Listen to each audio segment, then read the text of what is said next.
श्री शिवाय नमस्तुभ्यम, हर हर महादेव, जय महाकाल। कैसे हैं आप सभी लोग। देखिए आज का जो ये वीडियो है ना, आप सभी लोगों के लिए बहुत ही ज्यादा खास और विशेष होने वाला है। खास करके जितनी भी माताएं बहनें मेरे इस वीडियो को सुन रही हैं, देख रही हैं ना, इस बेलपत्री के श्रृंगार वाले उपाय को करना मत भूलिएगा। आपके जीवन के सारे दुख तो खत्म होंगे ही होंगे, आपकी बड़ी से बड़ी कामना भी पूरी होगी। पूज्य गुरु जी की कथा से सुन करके और समझ करके पूरे उपाय को बड़े ही आसान भाषा में आपको बताऊंगा, परंतु उससे पहले आप सबसे एक छोटी सी प्रार्थना। जो लोग पहली बार आए हैं, चैनल को सब्सक्राइब जरूर कीजिएगा और वीडियो को लाइक करके देवादिदेव महादेव का कोई सा भी प्यारा नाम कमेंट बॉक्स में लिखना मत भूलिएगा। देखिए कल का जो दिन है ना, वो बहुत ही बड़ा संयोग बना रहा है। काफी सारे लोग कंफ्यूजन में हैं कि भैया कल चतुर्थी है या नहीं है, कल तीज है या नहीं है। तो मैं आपको पंचांग के अनुसार बता दूं कि पंचांग में भेद होने के कारण इसी एक दिन जब हम 22 अगस्त का 2024 का पंचांग खोल करके देखते हैं, तो तृतीया तिथि, जिसे हम कजरी तीज के नाम से भी जानते हैं, ठीक है ना, जो भादो मास की तीज होती है, कजरी तीज, कृष्ण पक्ष की तृतीया तिथि को कजरी तीज मनाया जाता है ना। और इसी के साथ में देखा जाए तो संकष्टी चतुर्थी व्रत भी जो है वो इसी दिन बन रहा है। तीज और चतुर्थी का व्रत एक ही दिन है। और इस तीज की कितनी बड़ी महिमा है। पूज्य गुरु जी ने कहा, चाहे हरतालिका तीज हो, चाहे हरियाली तीज हो, चाहे कजरी तीज हो, जितने भी तीज के व्रत होते हैं, ये सभी तीज के व्रत माताओं के लिए, बहनों के लिए, स्त्रियों के लिए सबसे ज्यादा विशेष होते हैं।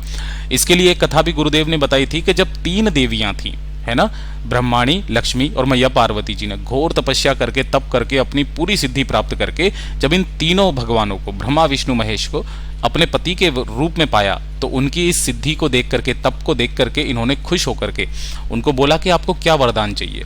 तब उन तीनों माताओं ने कहा था कि स्त्रियों का जो एक दिन होता है, जो कि तीज का दिन होता है, जिस दिन जो भी स्त्री अपने सच्चे मन से आपसे जो भी मांगेगी, आप उनकी कामना जरूर पूरी करेंगे। और तब से ये तीज का दिन इतना बड़ा महत्व मानते हैं इस चीज का। चाहे विष्णु पुराण उठा लो, लिंग पुराण उठा लो, ब्रह्म वैवर्त पुराण उठा लो, कोई सा भी पुराण उठा लीजिए, ठीक है।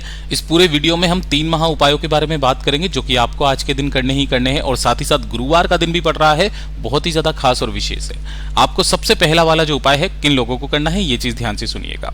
पूज्य गुरु जी ने कहा कि जितनी भी स्त्रियां, माताएं, बहनें हैं, जिनकी इच्छा पूरी नहीं हो रही है, उपाय कर करके वो थक चुके हैं, कामना उनकी कोई ऐसी विशेष मनोकामना जो वो चाहते हैं कि बाबा मेरी ये कामना को करें, पूरा करें, तो पूज्य गुरु जी ने ये भी कहा कि जितने भी व्रत होते हैं ना, ये सभी के सभी व्रत मैया पार्वती जी के व्रत होते हैं, ठीक है ना। और आपको इस तीज के दिन अपने पूरे सच्चे मन से इस उपाय को करना है। देखिए आपको करना क्या है, ये जो बेलपत्री के श्रृंगार वाला उपाय है वो आपको करना है। आपको लेने होंगे बेलपत्र, कितने, कम से कम 108 बेलपत्र होने चाहिए। इससे ज्यादा आप जितने ले सको उतने लेना, लेकिन संख्या जो है वो 108 कम से कम होना चाहिए। और 1 लोटा शुद्ध जल अपने घर का ले लेना, तांबे के कलश में, ठीक है। इसके साथ में जो आप पूजा की थाली लेते हो वो ले लेना, चंदन वगैरह जो लगाना है वो लगाना। और साथ ही साथ चौखट पर लगाने के लिए 1 दीपक जरूर लेना। इस दीपक के अंदर आपको गोल बाती लगानी है और इसके अंदर भरना होगा गौ माता का घी। इन्हें लेकर के आपको शिवालय में जाना है, शिवलिंग के पास।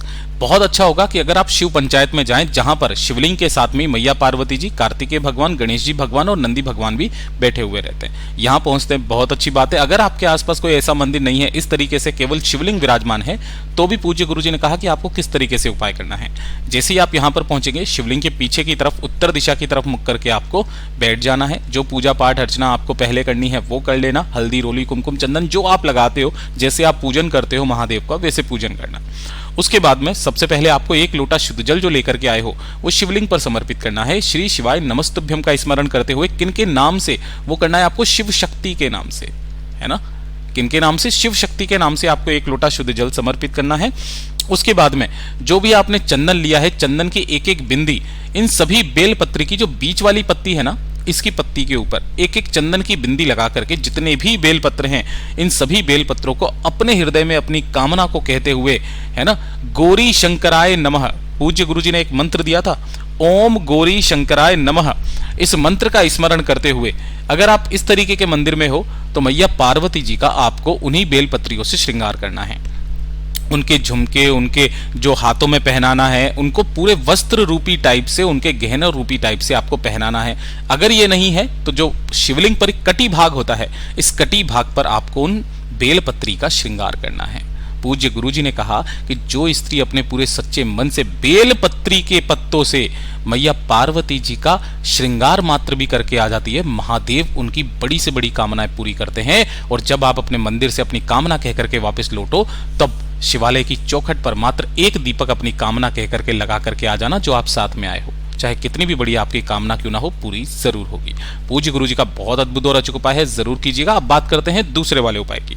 दूसरे वाले उपाय में पूज्य गुरुजी ने बताया कि अगर आपके जीवन के क्लेश खत्म होने का नाम नहीं ले रहे हैं, जीवन के क्लेश मतलब एक के बाद एक समस्या, एक के बाद एक संकट आते ही चले जा रहे हैं, एक के बाद एक दुख आपके जीवन में बना हुआ है, खत्म होने के नाम नहीं ले रहे हैं, चाहे वो परिवार में हो चाहे किसी के लिए भी हो, तब आपको ये वाला काम करना है। आपके जीवन की सारी समस्याएं खत्म हो जाएगी। बस केवल एक बार देवादिदेव महादेव जी की शिवलिंग पर यह वाला उपाय करके देखिएगा। आपको चाहिए होंगे सफेद फूल।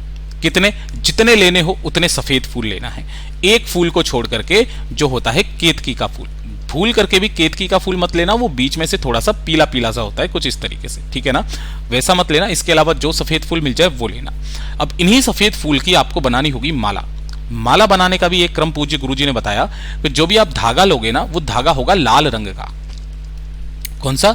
लाल धागा आपको लेना है। और तीसरी चीज जो पूज्य गुरुजी ने बताई, सफेद फूलों के साथ में लाल धागा, और तीसरी चीज आपको इसके अंदर सुई का प्रयोग नहीं करना है, किसी भी भूलवश भी सुई का प्रयोग नहीं करना है। तो फिर भैया माला कैसे बनाएंगे? तो देखिए, जैसे फूल होता है ना, तो जो फूल की डंठल होता है या डंडा होता है ना, जैसे मान लीजिए ये फूल है इस तरीके से, तो जो आपके पास में लाल धागा है उसे आपको ऐसे करके अंटा मार देना है, गिठान लगा देना, यहां पर कर देना इस तरीके से। फिर यहां पर दूसरा फूल है उसे लगा देना, यहां पर गिठान लगा देना, आगे बढ़ जाना।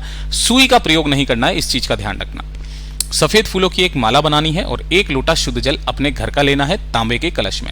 इन दोनों को लेकर के आपको पहुंच जाना है भोलेनाथ के मंदिर में, शिवलिंग के पास, है ना। कैसे मंदिर में जाओगे? जहां पर शिव पंचायत विराजमान है, शिवलिंग के साथ ही मैया पार्वती जी भी विराजमान हो, ऐसे शिवालय में आपको जाना है, ठीक है। जैसे ही आप यहां पर पहुंचेंगे, शिवलिंग के पीछे की तरफ में आप खड़े होगे ताकि आपका मुख उत्तर दिशा की तरफ में हो जाए।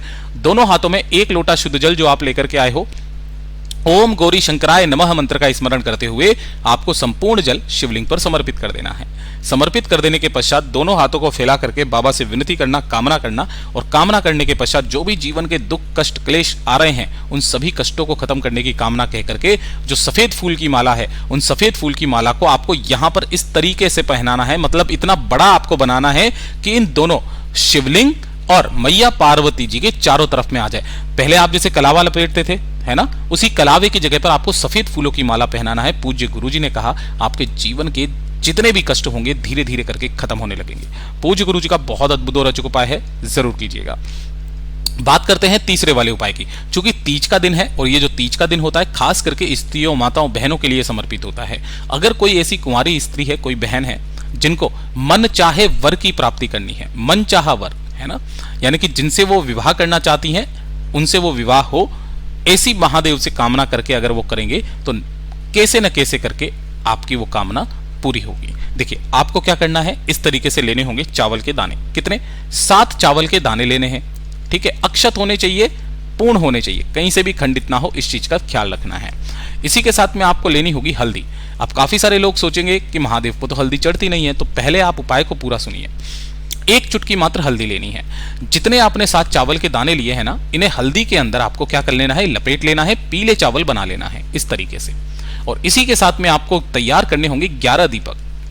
कितने दीपक? 11 दीपक। जितने भी दीपक आप तैयार करोगे ये सभी होंगे गोल बाती के, और सभी के अंदर भरोगे आप गाय का घी। किसका? गाय का घी आपको भरना है।